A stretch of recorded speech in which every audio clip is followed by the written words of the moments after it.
So my name is Colin. I also come from Kenya. So I joined the African Children's Choir in the year 2008. So before that, I used to live in the northern side of Kenya. Well, I still live in the northern side of Kenya. So I come from a place called Narok. So Narok is where the Maasai do live. So if you check on social media and you look for the Maasai, we are one of the tallest people in the world. Yes, sir. So, well, when I grew up, so when I was still young, back then, so I'm from a family of two. So I only have a mom and me. I don't have a brother or a sister, so no sibling. And so I used to go, well, for me, I used to travel. So we are long distance trainers. Well, we do a lot of herding. And so I used to go for 6 months to school. And I'll wake up early in the morning, and we normally used to wake up at around 3:30 or 4, and we will always go to school. But for me, my challenge going to school was we will always get attacked by elephants. You know, here in the US, you will go to Disney World and you can pet an elephant. Don't do that when you come to Africa. It's a big difference. So when I used to go to school, like early in the morning, I used to go with my cousin who we lived with, because I lived with my grandmother. When my mom gave birth to me, she went and followed my dad, for which I haven't known him since I was born. Till date, I don't even know his name. But her leaving me, I had to live with my grandmother, and so she always taught us about like how to survive from being killed by an elephant. And so every morning when we go to school, and I've been attacked so many times, but I always managed to run away from it. But a few of my friends got attacked and got killed, and it was our way of survival, and we couldn't. And so one time the African Children's Choir came to where we live, and so the thing with the African Children's Choir is the problems we go through, they are all similar, because like all my friends back at home, the ones I joined the African Children's Choir with, most of them were orphans. Most of them couldn't go to school, couldn't afford school fees, and so they call us to church because we're all Christians. And so I started singing, and then I started drumming, and I wasn't good at drumming at all. I just hit a beat, and then they called me up and they were like, what's your name? And then I said, my name is Collins. And they asked me, could you drum for us? Could you sing for us? And I sang.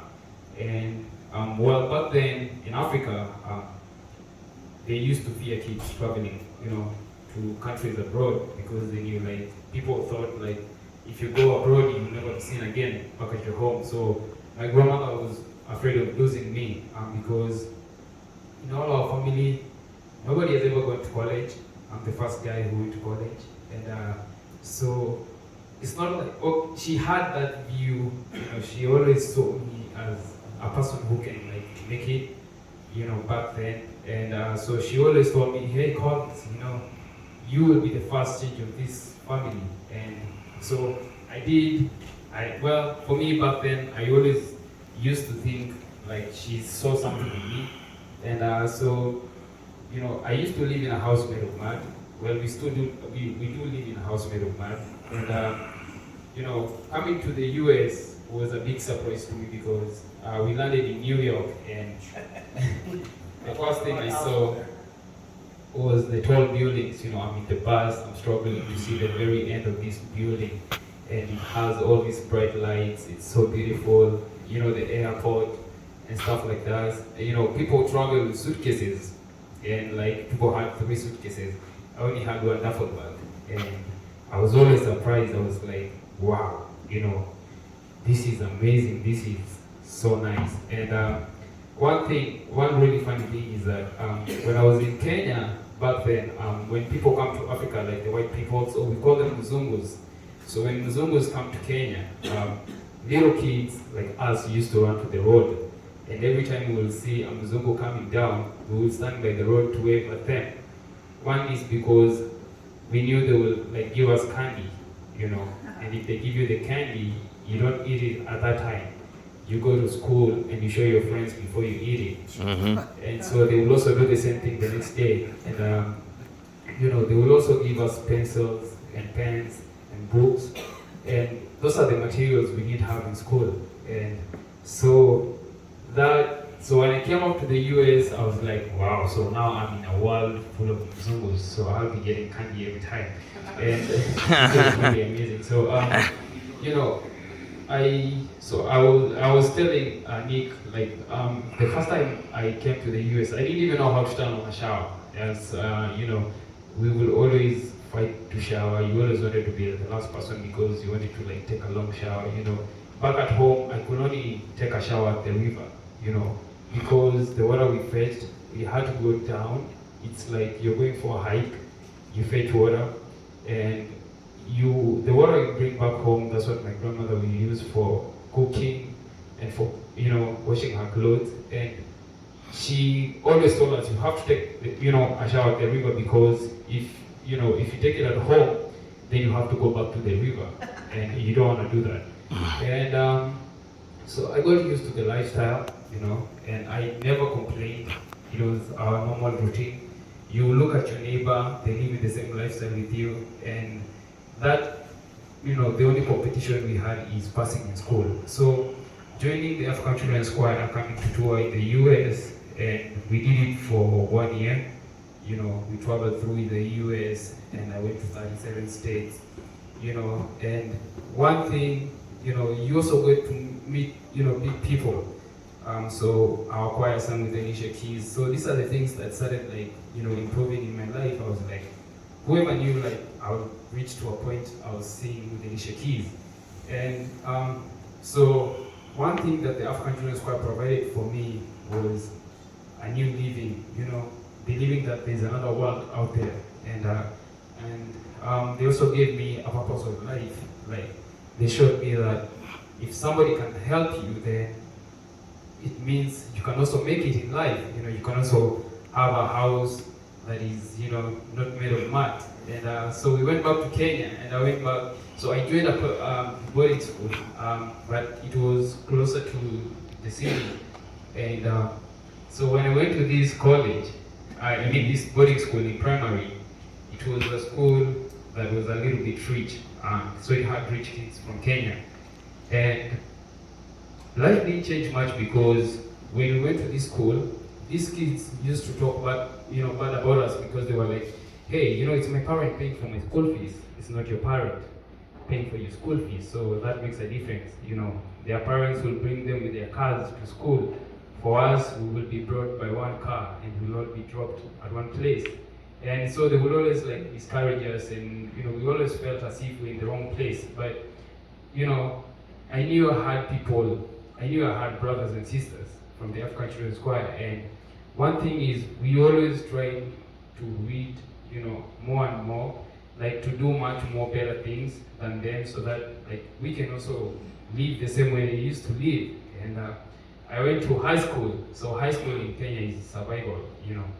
In Kenya, you go to high school, you survive. If you don't, you know, some people give up halfway because it's really hard. You know, one thing about high school is you can be sleeping in a bed, but you don't have a blanket. Why? Somebody snatched it, and you won't find it. You know, the same thing Peter told you. And so you know, you tend to give up in high school because you don't know, like, if actually, you know, if you're gonna make it because of the stress. And so that's when David and Ronald came to the US, and you know, they learned about all the philosophies, they learned about like ways on mentorship. And so they came, when we went to camp, we were connected with mentors. And you know, back in Kenya, the mentorship grew like really hard because a mentor will follow you at school. They will come to all your school visits. And one, it was because it was required by the African Children's Choir.